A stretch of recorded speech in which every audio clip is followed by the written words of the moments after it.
Hello दोस्तों, welcome back. आपका स्वागत है आपके अपने YouTube चैनल बीजे एकेडमी में। आज का जो हमारा टॉपिक है वो है डिफरेंस बिटवीन, हम सीखने वाले हैं cost accounting and financial accounting, जहां पे मैं आपको समझाने वाला हूं कि दोनों का डिफरेंस क्या है, बहुत ही अच्छे एग्जांपल्स के साथ। अगर आपने अभी तक हमारी पिछली वीडियो नहीं देखी है जिसमें मैंने कॉस्टिंग, कॉस्ट अकाउंटिंग और कॉस्ट अकाउंटेंसी का डिफरेंस बताया था, तो आप उसे जरूर देखें, क्योंकि उसके बाद जो है ये कॉस्ट अकाउंटिंग का और फाइनेंशियल अकाउंटिंग का दोनों का डिफरेंस क्या है आपको समझने में बहुत आसान लगेगा। अब चलिए मैं आपको समझाता हूं कि कॉस्ट अकाउंटिंग क्या है और फाइनेंशियल अकाउंटिंग क्या है और ये दोनों एक दूसरे से कैसे डिफर करते हैं। देखिए, अगर हम मीनिंग की बात करें तो आप यहां पे समझेंगे कि कॉस्ट अकाउंटिंग रिकॉर्ड करता है पूरे कॉस्ट को, पूरे एक्सपेंसेस को, और एनालाइज करता है कि आपने जो भी प्रोडक्ट बनाया है उस प्रोडक्ट को प्रोड्यूस करने के लिए आपको कितना कॉस्ट लगा, जो भी गुड्स आपने बनाया है उस गुड्स को बनाने के लिए आपको कितना पैसा लगा, वो सारी चीजों को रिकॉर्ड करना, फिर एनालाइज करना, है ना, वो आपका क्या कहलाता है, आपका कॉस्ट अकाउंटिंग कहलाता है। लेकिन अगर आप गुड्स नहीं बनाते हैं और कोई सर्विसेज प्रोवाइड करने वाली इंडस्ट्री है, आप अगर सर्विसेज प्रोवाइड कर रहे हैं तो आपको वहां पे भी ये जानना तो जरूरी होगा ना कि आपने कितना जो है उस सर्विस को प्रोवाइड करने के लिए आपको कॉस्ट लग गया, तो आपको वो भी रिकॉर्ड करना होता है, फिर एनालाइज करना होता है। वही आपका कहलाता है कॉस्ट अकाउंटिंग। चाहे आप गुड्स बनाने वाली इंडस्ट्री हो या फिर आप सर्विसेज प्रोवाइड करने वाली इंडस्ट्री हो, दोनों को रिकॉर्ड किया जाना बहुत इंपॉर्टेंट है और एनालाइज किया जाना बहुत इंपॉर्टेंट है। उसके बाद ही जो है आप जो है कॉस्ट अकाउंटिंग या कॉस्ट अकाउंटेंसी यानी कि स्ट्रैटेजिक डिसीजन ले पाएंगे। होप आपको इतना क्लियर होगा। तो रिकॉर्ड करना, अगर हम यहाँ पे की टर्म की बात करें तो रिकॉर्ड करना और एनालाइज करना ही आपका कॉस्ट अकाउंटिंग कहलाता है। चलिए अब हम फाइनेंशियल अकाउंटिंग की बात करते हैं। सर क्या होता है फाइनेंशियल अकाउंटिंग? तो आपको यहाँ पे समझना है, financial accounting record all the financial transaction of the business. अरे बच्चों, आपने जो है फाइनेंशियल ट्रांजैक्शन रिकॉर्ड करना नहीं सीखा है। अरे आपने जनरल एंट्री किया है, आपने लेजर पास किया है, आपने ट्रायल बैलेंस बनाया है और उसके बेसिस पे आपने फाइनल अकाउंट जो बनाया है वही तो आपका कहलाता है फाइनेंशियल अकाउंटिंग। और आप क्यों करते थे, आप क्यों फाइनल अकाउंट्स बनाते थे? ताकि आप ट्रेडिंग पीएनएल बनाने के बाद आपको पीएनएल में नेट प्रॉफिट कितना हुआ वो जान सको। तो जो आप फाइनेंशियल अकाउंटिंग करते हैं उसका मतलब होता है रिकॉर्ड करना पूरे फाइनेंशियल ट्रांजैक्शन को बिजनेसेस की, है ना, कितना आपने सामान परचेज किया, कितना आपने सामान बेचा, है ना, वो सारी चीजों को रिकॉर्ड करना, उसकी general entry, ledger, trial balance बनाना, ये सारी चीजें आपके फाइनेंशियल अकाउंटिंग कहलाते हैं। तो आपने एक चीज यहां पे देखा होगा कि रिकॉर्ड करना यहां भी दिख रहा होगा और रिकॉर्ड करना आपको यहां भी दिख रहा होगा। तो कॉमन दोनों में क्या है? सर यहाँ पे देखो अकाउंटिंग लिखा है और यहाँ पे भी देखो अकाउंटिंग लिखा है। अकाउंटिंग का मतलब होता है आप रिकॉर्ड करते हो सारी चीजों को, तो आपने कॉस्ट अकाउंटिंग में रिकॉर्ड किया, एनालाइज किया कॉस्ट ऑफ प्रोडक्शन। लेकिन आपने फाइनेंशियल अकाउंटिंग में क्या किया? आपने फाइनेंशियल अकाउंटिंग में पूरे फाइनेंशियल ट्रांजैक्शन को रिकॉर्ड किया जो भी आपको बिजनेसेस में हो रहे हैं। चलिए अब हम बात करते हैं ऑब्जेक्टिव की।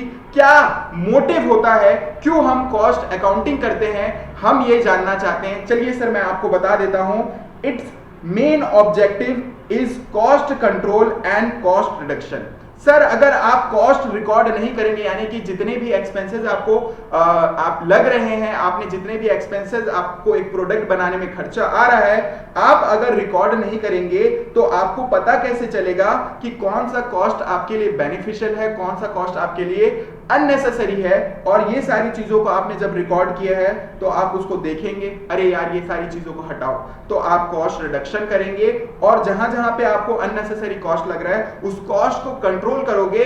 और ये तभी पॉसिबल हो पाएगा सर जब आप कॉस्ट अकाउंटिंग कर रहे हैं। तो हमारा कॉस्ट अकाउंटिंग करने का मेन ऑब्जेक्टिव होता है ताकि हम क्या कर सके, ताकि हम क्या कर सके, ताकि हम जो है कॉस्ट को कंट्रोल कर सके और कॉस्ट को रिड्यूस कर सके, कॉस्ट को रिड्यूस कर सके। ये मेन ऑब्जेक्टिव है आपका कॉस्ट अकाउंटेंसी का। सर अब फाइनेंशियल अकाउंटिंग का क्या ऑब्जेक्टिव होता है? बच्चों आपने जो जनरल एंट्री पास किया, जो आपने लेजर बनाया, जो आपने ट्रायल बैलेंस बनाया, आपने इसलिए बनाया ताकि आप डिटरमाइन कर सको कि कितना प्रॉफिट या लॉस हुआ एक कंपनी को, और कंपनी जानना चाहता है अपना फाइनेंशियल पोजीशन, क्या उनकी बैलेंस शीट की वैल्यू है as at 31 March at the end of the year. ये फाइनेंशियल पोजीशन हर एक कंपनी जानना चाहता है, और कंपनी ये भी जानना चाहता है कि कितना प्रॉफिट हुआ, कितना लॉस हुआ, है ना। प्रॉफिट हो रहा है तो अच्छी बात है, लॉस हो रहा है तो लॉस भी जानना इंपॉर्टेंट है कि कितना लॉस हुआ और क्यों हो रहा है, और क्यों हो रहा है ये लॉसेस आपको जानना इसलिए इंपॉर्टेंट है। अगर हो सकता है कि आपने कॉस्ट अकाउंटिंग की है और वहां पे आपने अपने प्रोडक्ट को कम प्राइस में बेच दिया, है ना, आपका कॉस्ट जितना लगा है, तो यहाँ पे जो भी चीजें हैं आपको इजीली क्लियर मैं कर पा रहा हूं कि कॉस्ट अकाउंटिंग का जो ऑब्जेक्टिव होता है वो कॉस्ट को कंट्रोल करना होता है, कॉस्ट को रिड्यूस करना होता है, और इसका डिटरमाइन करना होता है कितना प्रॉफिट हुआ और कितना लॉस हुआ और फाइनेंशियल पोजीशन क्या है कंपनी की। क्लियर है, क्लियर है, क्लियर है। सर इसके यूजर्स कौन है, कौन ये इंफॉर्मेशन को यूज करता है, इसको जानना किसके लिए इंपॉर्टेंट है, ये आपके यूजर्स कहलाएंगे। देखिए अब इंटरनल मैनेजमेंट जो है, इंटरनल मैनेजमेंट कॉस्ट अकाउंटिंग कर रहा है, तो उसको ये जानना इंपॉर्टेंट है कि भाई हम डिसीजन ले पाए कि जितना भी एक्सपेंसेस हमने रिकॉर्ड किया है उसके बाद हमने एनालाइज किया है, तो वहां पे हम एक डिसीजन पे आ सके कि हमें अपने कंपनी का कॉस्ट को कैसे रिड्यूस करना है, कैसे कंट्रोल करना है, और ये इंटरनल होते हैं इसके यूजर्स। इंटरनल यूजर्स के मतलब इस कंपनी के मैनेजर्स होते हैं जो एक डिसीजन लेते हैं कि हमें ये एक्सपेंसेस को कम करना चाहिए।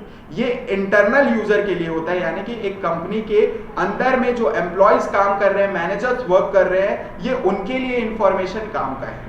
लेकिन अगर हम फाइनेंशियल अकाउंटिंग की बात करें तो ये एक्सटर्नल पार्टीज के लिए ज्यादा हेल्प करता है। देखो ओनर जानना चाहता है, लेकिन उसके साथ साथ जो इन्वेस्टर्स हैं, जो कंपनी में इन्वेस्ट करना चाहते हैं, अगर कोई कंपनी जो है लॉस में है तो मैं वहां पे क्यों ही इन्वेस्ट करूंगा, तो ये अगर प्रॉफिट मेकिंग कंपनी है तो इन्वेस्टर ये जानना चाहते हैं कि अगर ये प्रॉफिट मेकिंग कंपनी है तो वहां पे हम इन्वेस्ट कर सकते हैं। और उसके बाद जो है क्रेडिटर्स, पैसा अगर कोई कंपनी प्रॉफिट में कमा रहा है तो उसको उधार देने के लिए आराम से उधार दे देंगे, लेकिन अगर कोई लॉस में है तो उसको उधार नहीं देंगे। तो यहाँ पे क्रेडिटर्स को भी हेल्प करता है, किसे उधार देना चाहिए, किसे उधार नहीं देना चाहिए। और उसके साथ साथ गवर्नमेंट को भी हेल्प करता है, क्योंकि मेरे भाई मेरे दोस्त गवर्नमेंट इसीलिए उसके लिए फाइनेंशियल ट्रांजैक्शन को देखना, यानी कि जो भी आपने प्रॉफिट या लॉस हुआ है कंपनी का चेक किया जाता है गवर्नमेंट के थ्रू, क्योंकि उसी के बेसिस पे तो भाई साहब टैक्स काटते हैं, टैक्स ही तो रेवेन्यू है गवर्नमेंट का, टैक्स ही तो रेवेन्यू है गवर्नमेंट का। तो यहाँ पे गवर्नमेंट के लिए, क्रेडिटर्स के लिए और इन्वेस्टर्स के लिए जो है इंपॉर्टेंट है, और यही एक्सटर्नल पार्टीज होती हैं जो फाइनेंशियल अकाउंटिंग का यूज करती है, यही यूजर्स इनके कहलाते हैं।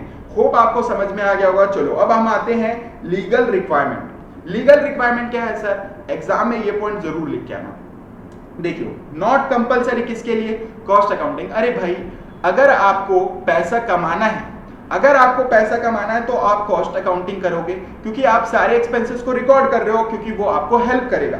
लेकिन ये आपके लिए कंपलसरी नहीं है। अगर आप करते हो तो आपके लिए बहुत अच्छा है, अगर आप नहीं कर रहे हो आपकी मर्जी, कोई बात नहीं। इसीलिए ये नॉट कंपलसरी है। वो बिजनेस के ऊपर डिपेंड करता है कि कौन से बिजनेस वाले जो है कॉस्ट अकाउंटिंग को रिकॉर्ड करते हैं, कौन से बिजनेस वाले कॉस्ट अकाउंटिंग को रिकॉर्ड नहीं करते हैं। जो कॉस्ट अकाउंटिंग नहीं कर रहा है वो कंपनी जल्दी लॉस में चली जाएगी, और जो रिकॉर्ड करता है कॉस्ट रिडक्शन कर पाएगा, कॉस्ट को कंट्रोल कर पाएगा। इसीलिए आप देखेंगे मोस्ट ऑफ द बिजनेसेस जो है कॉस्ट अकाउंटिंग करते हैं। ये कंपलसरी नहीं है, लेकिन गवर्नमेंट यहां पे आपसे टैक्स चार्ज कर रहा है, तो गवर्नमेंट ने फाइनेंशियल अकाउंटिंग करना कंपलसरी बना दिया। लॉ में ये जो है कंपलसरी है, क्योंकि गवर्नमेंट को ये जानना है कि आप कितना पैसा कमा रहे हो, आपकी कंपनी कितना पैसा कमा रही है, और उसी के बेसिस पे जो है आपसे क्या करेगी, उसी के बेसिस पे आपसे टैक्स चार्ज करेगी। इसीलिए गवर्नमेंट ने जो है फाइनेंशियल अकाउंटिंग को क्या कर दिया है, कंपलसरी कर दिया है। बाय लॉ, कानून के हिसाब से आपको जो है फाइनेंशियल अकाउंटिंग करना पड़ता है, क्योंकि आपको जो है सर टैक्स देना है, इसीलिए कानून की नजरों में इसे जो है कंपलसरी बना दिया, ये मैंडेटरी है आपके लिए। चलिए अब आते हैं हम यहां पे समझेंगे हम कॉस्ट अकाउंटिंग के बारे में, और यहां पे हम समझेंगे फाइनेंशियल अकाउंटिंग के बारे में। चलिए अब आते हैं सर स्कोप। स्कोप क्या है sir? Scope is limited to the cost determination and control. इसका स्कोप वहीं तक लिमिट है, कहां तक? आप कॉस्ट को डिटरमाइन करते हैं और कंट्रोल करते हैं। कॉस्ट को कंट्रोल करना, कॉस्ट को रिड्यूस करना, कॉस्ट को डिटरमाइन करना ही आपका सिर्फ और सिर्फ कॉस्ट अकाउंटिंग है। लेकिन अगर हम बात करें फाइनेंशियल अकाउंटिंग की, तो ये वाइडर है as compare to cost accounting, क्योंकि ये कवर करता है सारे फाइनेंशियल एक्टिविटीज को, जितना भी बिजनेस में किया जा रहा है, टाइम पीरियड देखते हैं सर कि कॉस्ट अकाउंटिंग में क्या टाइम पीरियड है और फाइनेंशियल अकाउंटिंग में टाइम पीरियड क्या है। देखिए, ये डेली बेसिस पे किया जाता है, ये वीकली बेसिस पे किया जाता है, और मंथली बेसिस पे इसको रिपोर्ट को प्रिपेयर किया जाता है। और आप ये डेली बेसिस पे कर रहे हो, वीकली बेसिस पे कर रहे हो, मंथली बेसिस पे, क्योंकि हर दिन खर्चा आ रहा है तो मैं सारे दिन को एक्सपेंसेस को रिकॉर्ड करूंगा। डेली बेसिस पे रिकॉर्ड कर रहा हूँ, वीकली बेसिस पे रिकॉर्ड कर रहा हूँ, मंथली बेसिस, वो आपके ऊपर डिपेंड है आप कैसे रिकॉर्ड कर रहे हैं, ठीक है। लेकिन अगर हम बात करें कि जो फाइनेंशियल अकाउंटिंग है वो eight the end of the year क्या किया जाता है, वो रिपोर्ट पूरा प्रिपेयर किया जाता है। आप रिकॉर्ड तो डेली बेसिस पे जनरल एंट्री पूरा पास करो, लेकिन जो ट्रेडिंग पीएनएल बैलेंस शीट आप बना रहे हो eight the end of the year आप प्रिपेयर करते हो। Eight the end of the year prepare करते हो, तो यहां पे लिखा है prepare eight the end of the accounting year, यानी कि फाइनेंशियल ईयर के एंड पे जो है आप क्या कर रहे हो, अपना जो है फाइनेंशियल अकाउंटिंग पूरा प्रिपेयर कर रहे हो। ट्रेडिंग पीएनएल बैलेंस शीट पूरा मतलब जनरल एंट्री लेजर, ये सारी चीजें आपके क्या कहला रही है, फाइनेंशियल अकाउंटिंग। अब टाइप ऑफ डेटा में क्या आ जाएगा, deals with detailed cost information such as material, labour, overheads. क्या क्या आपके जो है मटेरियल के कॉस्ट आए, डिटेल कॉस्ट इंफॉर्मेशन है, लेबर के एक्सपेंसेस और ओवरहेड के, ये सारी चीजों को आप क्या कर रहे हो, डिटेल इंफॉर्मेशन में रिकॉर्ड कर रहे हो। लेकिन अगर हम बात करेंगे फाइनेंशियल अकाउंटिंग में, तो ओवरऑल फाइनेंशियल ट्रांजैक्शन लाइक कितने एसेट्स आपने परचेज किए हैं, कितनी लायबिलिटीज आपकी हैं, कितने इनकम आपने कमाए हैं और क्या क्या आपके एक्सपेंसेस है, ये ओवरऑल फाइनेंशियल ट्रांजैक्शंस को देखता है। चलिए अब हम बात करते हैं नेचर। सर क्या होता है nature? More analytical and detailed. More analytical and detail का मतलब है आपने जो ऑब्जर्व, जितना भी आपने कॉस्ट अकाउंटिंग किया है, जितने भी आप कॉस्ट को रिकॉर्ड किए हो, एनालिटिकल यहाँ पे अब एक सिचुएशन आ गया आपके सामने, अरे यार ये एक्सपेंसेस जो ज्यादा मुझे दिख रहे हैं, नेक्स्ट टाइम मैं प्रोडक्शन करूंगा तो ये एक्सपेंसेस को मैं क्या नहीं करूंगा, ये एक्सपेंसेस को मैं बियर नहीं करूंगा, क्योंकि ये जो है हमारे कॉस्ट से, मतलब जो भी हम प्रोडक्शन कर रहे हैं उससे रिलेट नहीं करता है, और ये अननेसेसरी का फालतू में हमारा पैसा जा रहा है। तो आपने ये सोच लिया ये एनालिटिकल है और डिटेल्ड है। आप इसके बारे में थोड़ा पता करेंगे कि आपके कॉस्ट ऑफ प्रोडक्शन में ये जरूरी है भी या नहीं। तो ये मोर एनालिटिकल है और डिटेल्ड है। लेकिन यहां पे अगर आप बात करोगे फाइनेंशियल अकाउंटिंग की, मोर समरी है और जनरल है इन नेचर। मोर समरी का मतलब है आपको पूरा इंफॉर्मेशन जब तक नहीं मिलता है, sir trading PNL balance sheet आप जब तक नहीं बनाते हैं तो आपके लिए ये एक जनरल फॉर्म की तरह हो जाएगा, ठीक है। आपको समरी आपको चाहिए रहता है। आप कभी भी देखो जनरल एंट्री के बेसिस पे, लेजर के बेसिस पे कोई इंफॉर्मेशन आप जो है आप डिसीजन नहीं ले पाएंगे। आपको eight the end of the year जब आपको पता चलेगा, फाइनेंशियल पोजीशन आप जब देखोगे तब वहां पे आप डिसीजन ले पाओगे। तो इसका नेचर अगर देखोगे तो आपको एक समरी चाहिए रहता है, जितना भी फाइनेंशियल ट्रांजैक्शन है उसको रिकॉर्ड करने के बाद एक ओवरऑल समरी आपको चाहिए रहता है। फोकसेस, ये किस पे फोकस करता है? Focuses on cost per unit of product. एक प्रोडक्ट की कॉस्ट कितनी आ रही है, एक प्रोडक्ट को बनाने का मैन्युफैक्चरिंग कॉस्ट कितना आ रहा है, कॉस्ट अकाउंटिंग उस पे फोकस करता है, उस पे फोकस करता है, उस पे फोकस करता है, ठीक है। उसके बाद अगर हम लोग बात करें कि फाइनेंशियल अकाउंटिंग किस पे फोकस करता है, तो ये जानना चाहता है कि total profit of the business, business का प्रॉफिट कितना हो रहा है, बिजनेस का प्रॉफिट कितना हो रहा है, ये जानना मेन मोटिव होता है फाइनेंशियल अकाउंटिंग में। एग्जाम्पल के थ्रू हम समझते हैं, sir calculating the cost of manufacturing one table, calculating the cost of one chair, calculating the cost of one table chair और कोई भी प्रोडक्ट XYZ जो भी प्रोडक्ट आप बना रहे हो उसका कॉस्ट कैलकुलेट करना आपका क्या कहलाता है, उसका कॉस्ट कैलकुलेट करना आपका कॉस्ट अकाउंटिंग कहलाता है। अब preparing the profit and loss account and balance sheet, जो भी आप प्रॉफिट एंड लॉस अकाउंट बना रहे हैं, बैलेंस शीट बना रहे हैं, वो आपका फाइनेंशियल अकाउंटिंग एक एग्जांपल के थ्रू मैं आपको बताने चाह रहा हूं। अब यहाँ पे आपने जो जनरल पूरा देखो, मैं तो जनरल एंट्री से लेकर के पूरा ट्रेडिंग P&L बैलेंस शीट तक बात करूंगा, वो आपका कहलाता है फाइनेंशियल अकाउंटिंग। तो एग्जांपल के थ्रू होप आपको यहाँ पे समझ में आ गया होगा।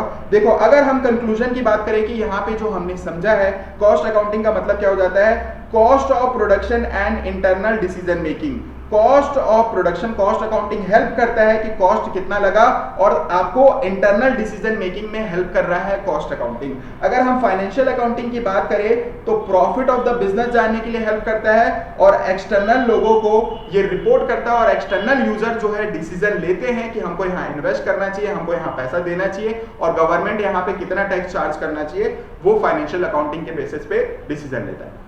वो आपको समझ में आ गया जो आपने डिफरेंस बिटवीन समझाया है। Thanks for watching video till the and.